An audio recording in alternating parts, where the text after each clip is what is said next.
ay sila ho yun. Pinangako ko na ho sa mga magulang ko, hindi ko ho ibebenta itong lumang Misis, matagal po ho ba yung mister nyo?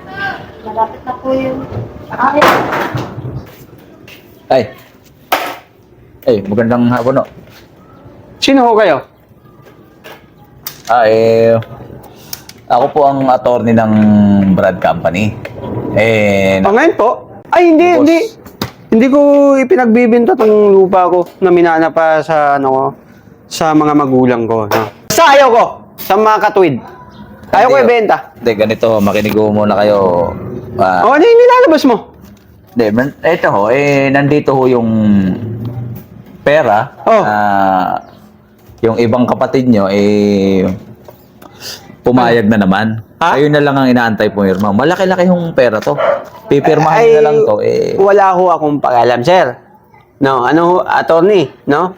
Kung ibinenta ho ng mga kapatid ko ang kanilang kanya-kanyang pinamana na lupa, ay sila ho yun. Ibahin niyo ako. Dahil ako, may sentimental value itong minana kong lupa at bahay na ito. Hindi nyo naintindihan. Napapaligiran na ho kayo dito ng matataas na building. Alam ko. Ito na, babayaran naman kayo ng tamang halaga. Pirmahan nyo na ho to para matapos na tayo. Wala po akong interest dyan.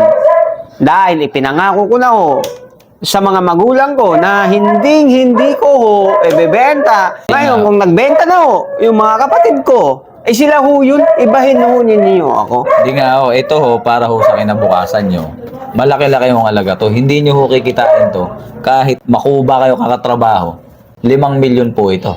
Wala ho akong pakialam dyan, sir. Hanggat nabubuhay po ako, sir, hindi ko ho ibebenta yan. Naintindihan ho ba ninyo? Wala naman ho kayong pinangahawakang papel. Pag binenta nyo to, kami na lahat mag-aasikaso. Pero malang naman ang mga magulang nyo. Wala naman kayong titulo. Mabuti nga, binabayaran pa kayo Sa makatwid ho, sa pananalita mo, pinipwersa ho ba ninyo kami para pumirma na ako dyan? Wala akong ibig sabihin o pinipersa. Ang sinasabi ko ho, para din ho sa ikagaganda ng buhay nyo, 5 milyon, malaki ho ito. Makapagsimula kayo ng panibago, ibenta nyo to sa Brad Company para matapos na tayo. Uulitin ko ho, sir. Nakapag-desisyon na ho ako. Hindi ko ho ibebenta itong kapirasong lupa na minana ko sa aking magulang, sir. Baka ho, manilim pa ho yung paningin ko, sir. Hawak-hawak ko, tumayo na ho kayo, sir. Sayang kasi yung 5 milyon. Tapos, meron kang freebies. 2 gabi kay Maria Osawa, 2 gabi kay Ivana, 1 week kay Kalipa. Kaso, hindi naman ho tayo nagkasundo. Wala ho tayong magagawa. Ganun talaga ang buhay. Sir. Teka muna. Legit ba yung ano? 2 days kay Ivana Lawi. 1 week kay Kalipa.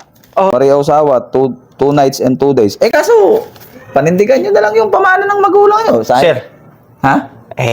Baka pwede natin pag-usapan yan. Ganito, di ba wala na yung pera? Basta yung previous, makuha ko na Hindi, wala na hong bawian Hindi, pipirmahan ko na yan. Saglit lang. Pipirma.